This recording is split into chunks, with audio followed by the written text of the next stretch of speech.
এই ভিডিওতে দেখাবো 3টি খাসিয়া পুঞ্জির ভিডিও এবং এর সাথে থাকবে খাসিয়াদের ঐতিহ্য, ঘরবাড়ি আর লোকেশন। ভিডিওটি স্কিপ না করে সম্পূর্ণ দেখার ট্রাই করবেন এবং এরকম ভিডিও পেতে অবশ্যই ফলো অথবা সাবস্ক্রাইব করে পাশে থাকবেন। আসসালামু আলাইকুম guys, welcome back to another fresh new blog video.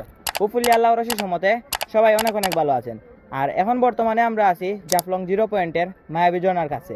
আর এখান থেকে আমরা চলে যাব খাসিয়া পুঞ্জিতে এবং খাসিয়া পুঞ্জিগুলো আপনাদের মধ্যে শো করব। তো চলেন আমরা আবার ভিডিওটা শুরু থেকে শুরু করি। গাইজ, আমরা এখন দেখতে পাচ্ছেন নিরিবিলি পথ ধরে সামনে হেঁটে যাচ্ছি আমরা পুঞ্জির উদ্দেশ্যে। তো আপনাদের দেখাবো আজকে খাসিয়ারা কিভাবে জীবিকা নির্বাহ করে এবং তাদের গড় দেখতে কেমন এবং তাদের শৌখিন জীবনটা। আর আপনারা লাস্ট পর্যন্ত ভিডিওটা দেখতে পারলে বুঝতে পারবেন যে আমাদের বাংলাদেশেই লুকিয়ে আছে এমন খাসিয়া অঞ্চল এবং আপনারা দেখতে পারবেন আরও অনেক কিছু। তো ভিডিওটা আপনারা না টেনে ফুল দেখবেন।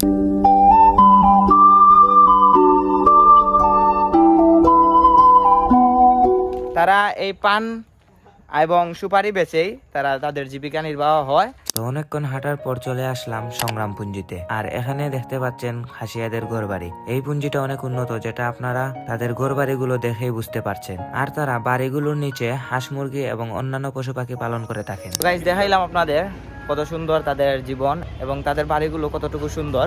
তো দেখতে পেলেন আপনারা ভিডিওর মাধ্যমে। তো এখন সামনে হাঁটছি। যেখানে দেখতে পাচ্ছেন খাসিয়াদের সংগ্রাম পুঞ্জি সরকারি প্রাথমিক বিদ্যালয় দেখতে পাচ্ছেন, এখানেই তারা পড়ালেখা করে।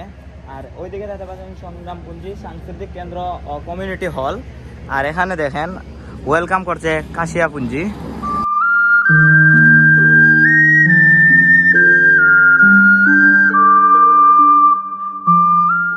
লুক হচ্ছে খালি পায়ে এই নির্জন রাস্তা ধরে হেঁটে যাচ্ছি।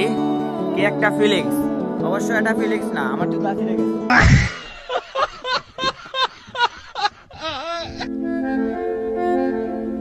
বাংলাদেশের উপজাতিরা ভারত, তিব্বত, চীন ও মায়ানমার থেকে আগত। এর মধ্যে অন্যতম একটি উপজাতি হচ্ছে খাসি উপজাতি, যাদের মূলত আমরা খাসিয়া নামেই চিনি। সিলেটের খাসিয়ারা চিংটেন গোত্রভুক্ত জাতি। তারা কৃষিজীবী। ভাত মাছ তাদের প্রধান খাদ্য। খাসিয়ারা মাতৃপ্রধান পরিবারে বসবাস করে। তাদের মধ্যে পান ও সুপারি খাওয়ার প্রচলন সব থেকে বেশি। আর এই পুঞ্জিগুলোর মানুষের প্রধান জীবিকা নির্বাহের মাধ্যমই হচ্ছে পান সুপারি। খাসিয়াদের উৎপাদিত পান বাংলাদেশে খুব জনপ্রিয়। আর এই 3টা পুঞ্জির মানুষেরা কখনো ঝগড়া বিবাদ করে না। কোনো ঝামেলা হলে গ্রাম প্রধানই তা সমাধান করে দেয়। তাই এই পুঞ্জিগুলোতে পুলিশের আনাগোনা নেই। এই পুঞ্জিগুলোর 95% খাসিয়ারাই খ্রিস্ট ধর্মাবলম্বী। আর এই সংগ্রাম পুঞ্জি, লামা পুঞ্জি এবং নকশিয়ার পুঞ্জি তাদের সমাজ ব্যবস্থা অনেক উন্নত হওয়ার অন্যতম কারণ হচ্ছে পর্যটক। প্রতিদিন এখানে শত শত পর্যটক ভিড় জমায় তাদের এই ঘরবাড়ি এবং জীবন ব্যবস্থা দেখতে। গাইস, এই মুহূর্তে আমরা আছি সংগ্রাম পুঞ্জির একটা ফুটবল মাঠে। আর এই ফুটবল মাঠের ভিউটা দেখেন, জাস্ট দেখতে পুরো ছবির মতো দেখেন। আর আমার বন্ধুরা ওইদিকে হাঁটতেছে। তো এখানে খাসিয়ারা ফুটবল খেলে। আর ওইদিকে দেখতে পাচ্ছেন অনেক মহিলারা, খাসিয়া মহিলারা বসে এক জায়গায় আড্ডা দিতেছে। আর ওইদিকে খাসিয়া মেয়ে ছেলেরা এখানে সাইকেল দৌড়াচ্ছে, অনেকে খেলাধুলা করছে। আর এখানে দেখতে পাচ্ছেন 3টা পুঞ্জির দূরত্বের সিগন্যাল। আমরা বর্তমানে আছি মধ্যখানে সংগ্রাম পুঞ্জিতে। আর এখন প্রবেশ করব নকশিয়ার পুঞ্জিতে। ওই জায়গায় দেখলেন আপনারা সংগ্রাম পুঞ্জি প্রাথমিক বিদ্যালয়। আর এখানে দেখতে পাচ্ছেন নকশিয়ার পুঞ্জি সরকারি প্রাথমিক বিদ্যালয়। তো এই স্কুলের সামনেই আমরা এখন বর্তমানে আসলাম। আর এখন আমরা সামনে হেঁটে যাব। আর ওই যে ঘরবাড়িগুলো দেখছেন, এগুলো সব খাসিয়াদের। তো নকশিয়ার পুঞ্জিতে অনেকক্ষণ ঘুরলাম এবং তারপর একটি ছোটখাটো হোটেলে ঢুকলাম। এই হোটেলে হালকা পাতলা কিছু দিয়ে দুপুরের লাঞ্চটা সারলাম। অ্যান্ড লাঞ্চটা সারার পর আমরা সামনে আবার ওই রাস্তা ধরে এগোতে থাকলাম। আর এই পুঞ্জিটাও আগের পুঞ্জিটার মতো। বাড়িঘর আগের পুঞ্জি থেকে এত উন্নত না থাকলেও যতটুকু আছে উন্নতর কাতারেই পড়ে। তারপর লামা পুঞ্জিতে ঢুকলাম। আর এই লামা পুঞ্জিটাও আগের 2টি পুঞ্জির মতো। এন্ড লামা পুঞ্জি দিয়ে প্রবেশ করলাম জাফলং চা বাগানে। গাইজ, এই মুহূর্তে আমরা আছি জাফলং চা বাগান। আর এই চা বাগানের ভিউটা আপনারা দেখেন। এই বাগানে আমি প্রথম আসলাম। আর ওইদিকে দেখেন পর্যটক মোটামুটি আছে। এই পুঞ্জি দিয়ে এসে এই জাফলং চা বাগানটা ঘুরার, এই পুঞ্জি দিয়ে এসে এই জাফলং চা বাগানটা ঘুরতে হয়। আর এখন আমরা সামনে যাব। সামনে থেকে আরো বাগানের অনেক সুন্দর ভিউ আপনাদেরকে দেখাবো। তো চলো যাই। ছেলেটাকে কি আপনারা চিনেন?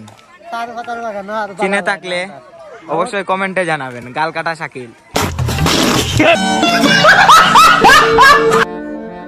জাফলং চা বাগান প্রকৃতির মাঝে হারিয়ে যাওয়ার জন্য এই জায়গাটা শুধু পর্যটক নয়, স্থানীয়দের কাছে সময়ের আকর্ষণ। সিলেট জেলার গোয়াইনঘাট উপজেলায় অবস্থিত বাংলাদেশের ভারত সীমান্তবর্তী এই এলাকা। আর বাগানের সাইড ঘেঁষে গেছে একটি সরু রাস্তা। রাস্তার পাশে সারি সারি দোকান, যেখান থেকে চা পাতা এবং চা খেতে প্রত্যেক দিন শত শত পর্যটক ভিড় করে। সব মিলিয়ে এ যেন এক স্বপ্নের রাজ্য।